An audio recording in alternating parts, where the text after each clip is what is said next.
being able to normalize the emotion without lowering the standard.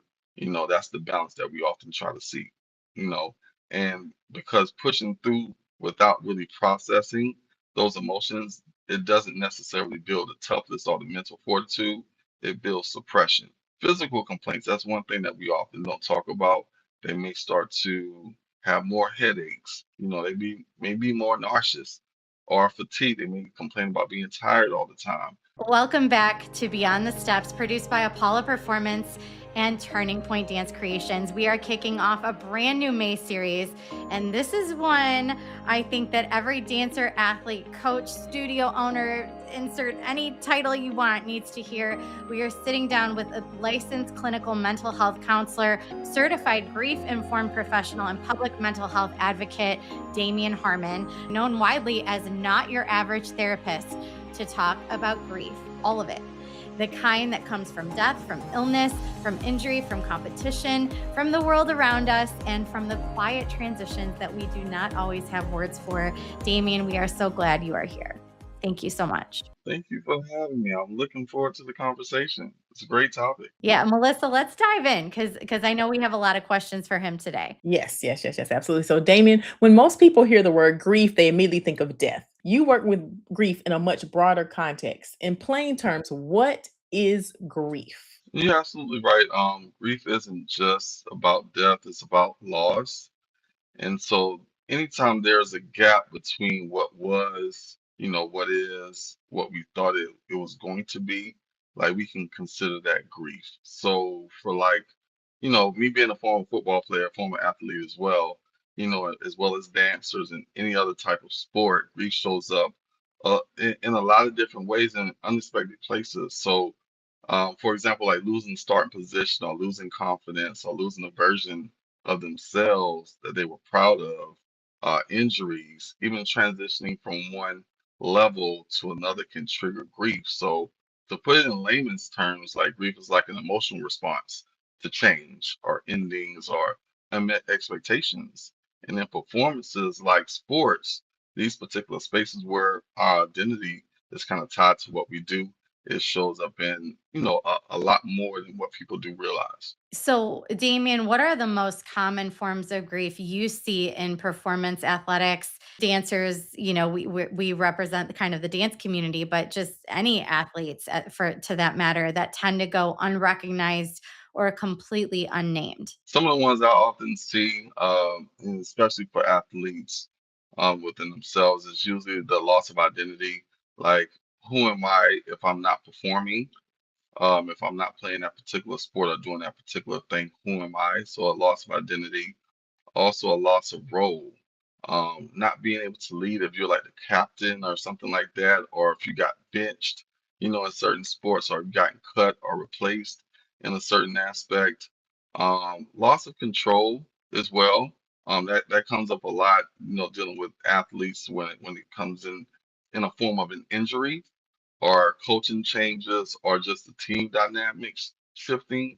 That's also one as well. Um, when I can think of maybe a loss of imagined future. So whether that's like a high school, student athlete that's looking forward to a scholarship and they don't get it, or potential careers and other opportunities that may come as a result of their, athletic prowess on the field or on the dance floor or what have you. So that's also a good one. But the last one I often tie in with is usually a loss of safety, whether that's a toxic environment, criticism from coaches, from parents and other people that they're around, and also burnout.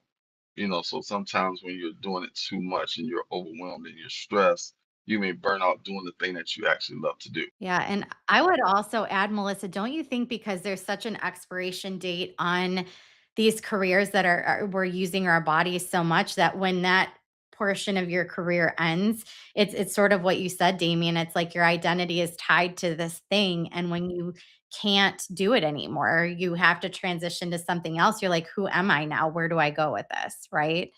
See that a lot. The last one that you just said was just that was a big one. We could do a whole show on just that, the criticism, the loss of safety There's a grief around that, especially if you change a coach or you change a teacher and you went from someone supportive to maybe less support. That is okay, whole show, market, that's later. But I want to get want to get to this because this is an important question. When a coach, teammate, or parent passes away or becomes seriously ill, it ripples through the team because you're just together so much. Like you become a family. What does community grief look like? And how should educators or coaches be thinking about supporting everyone in the room, not just the student who has experienced the loss? Community grief, and that's something definitely that happens on a team aspect on so many different levels. Community grief is when everybody feels it, but nobody really knows how to really talk about it, from the actual athletes to the coaches to everybody. So what happens is you'll see like changes of energy in the room. You may have some decrease in motivation or focus, but also some emotional sensitivity and irritability in some of those athletes as well. Um, and in addition to that, people may start withdrawing or maybe dive in a little bit harder. So now they're overperforming to compensate. So as educators, and coaches and things of that sort, the goal isn't to fix the problem, and that's normally as adults, like we going, we want to fix, we want to solve the actual issue, but that's not the goal. It's to more so acknowledge that it exists. That elephant that's in the room, being able to process that and actually name it. So being able to name what happened and create that space for it, um, and understand that not everybody grieves the same way and they have their own timeline. So you're not just teaching skills, you're holding an emotional space for the group, their overall group nervous system. And because it's been disrupted, so being able to name it, but also hold space for it, and trying to find that balance in between, holding space, but also continuing to produce and perform. That's a balance that sometimes athletes struggle with. I want to talk about there's a real culture that exists in athletic spaces of kind of push through it, leave it at the door, and come in and perform, right? How do we start normalizing grief conversations in studios or youth athletic organizations and teams without feeling forced or clinical, without making it an awkward thing? What can we do about that? I think we don't need to like make grief clinical because it's really a normal thing. We just have to make it normal. And that can sound like, hey, I know it's a lot going on. I know it's a lot happening this week. And if you're not 100%, that's okay. So being able to teach and promote and advocate for someone to know that it's okay to not be okay, right? So you don't have to leave it at the door. And I know, being as an athlete, growing up high school, college, like anything you had going on, this is what the coach used to tell me, anything you got going on before practice, leave it before you come on the field. And so, as we continue to progress and kind of become more emotionally intelligent and understand these different topics and labels and things that we have difficulty, striving with, you don't have to leave it at the door. You just don't have to let it kind of like isolate you in a sense. So being able to say, hey, like today is a tough day. I'm thinking about this, I'm thinking about that. How can I get the support? And as coaches, being able to ask, how can I best support you in this moment? So sometimes it may look a little bit different sometimes when we're doing that, but being able to normalize the emotion without lowering the standard, that's the balance that we often try to see, you know, and because pushing through without really processing those emotions, it doesn't necessarily build the toughness or the mental fortitude, it builds suppression. And so as athletes, we often start to suppress the emotions and like you said, push through it, but it often shows up somewhere else. Whether that's lack of focus, whether that's, they're not performing as they normally would be, as effective as they would be, or it may spill into other areas, whether that's school or home life or whatever the case may be. So that is a perfect lead into something that I'm thinking about because we are taught, especially as dancers and athletes, to push through it. Don't let it get you, don't let it show. And it's hard when you're a teacher to show, okay, are they pushing through or are they okay? Is everything fine or is it not? What are some of the signs that a athlete or a child in your class might be struggling more than they're letting on? Every child is different in how they, exhibit emotions, and oftentimes it's usually the opposite of who they really are most times. So if they're a jovial spirit and they're often talkative and all those different things, you might get the total opposite. They may become more withdrawn, more shutting down, more quiet, more like off in the distance. But sometimes, kids don't always they don't have the verbiage, right? They don't have the language most times to say that I'm grieving something.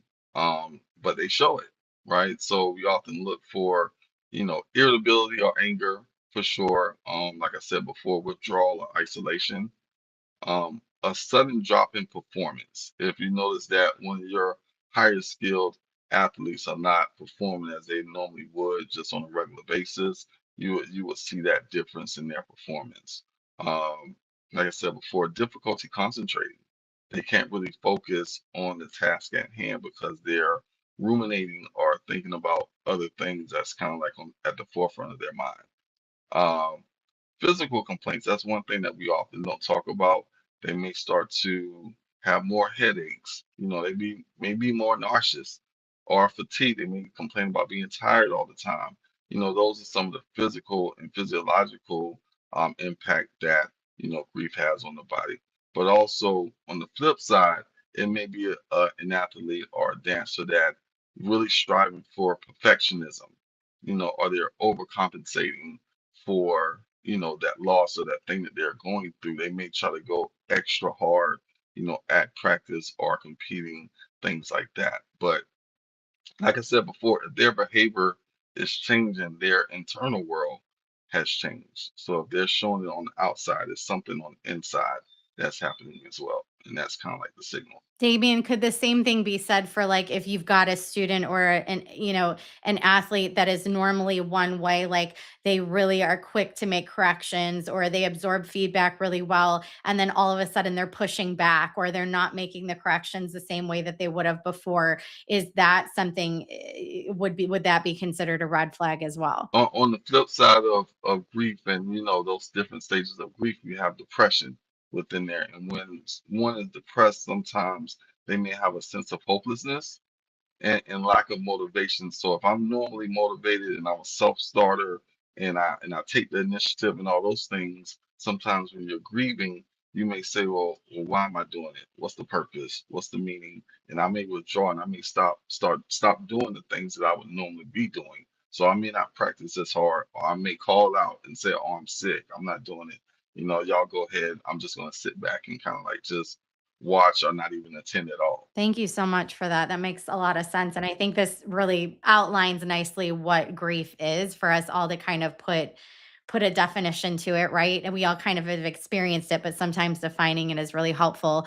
For all of you watching out there, we want to hear from you. Has grief ever shown up on your team or in your studio in a way you were not prepared for? So drop that in the comments below. Your story might be exactly what somebody else needs to hear as a form of support. So please do that. Before we get to our guest resources today, we want to take a moment to share something we are really proud of, which is our Beyond the Steps program. It's a resource built specifically for dancers, athletes, and educators who want to keep growing beyond this conversation. If today's episode resonated with you, this is your next step. Check out our Beyond the Steps program. We're going to put the link in the comments in the description. So check that out. It's going to give you everything from gender equity, racism, sex abuse and prevention, nutrition, psychology, and medicine and science. So we're really, again, very proud of that. Please share it with your community. Yes, this is the kind of ongoing support that meets you where you are, right in the middle of the work that you are already doing. So we would absolutely love for you to check it out. Damion, you are not your average therapist. We would love for guests to be able to get in touch with you. I know you are practicing, but you do have licensure in certain places. So, can you tell guests if they're interested in working with you or even doing workshops or consulting or anything? How can they get in touch with you? You can definitely check out my website. It's called The Couch. The couch THECOUCH co LLC.com. I do outpatient therapy with individuals, couples as well. I also am a public speaker. So all those things are listed on my website. I also have a book entitled A Loss is a Loss, naming those particular losses that we normally don't name. So I think that's a great resource when we're talking about grief and loss as well. I'm also available on Instagram, Facebook, all those things. Not your average underscore therapist. On Facebook is just my name, my government name, Damion Harmon. Thank you, Damian Harmon, for this conversation with so much honesty and accessibility. This is exactly what Beyond the Steps is about. Next week, we're going to bring Damian back because there's a whole lot more to talk about. We're going to go deeper into grief and competition, grief when athletes transition to new teams, and how we as educators and coaches can hold space for our students when the world outside feels so heavy. You will not want to miss it. Until then, we hope you continue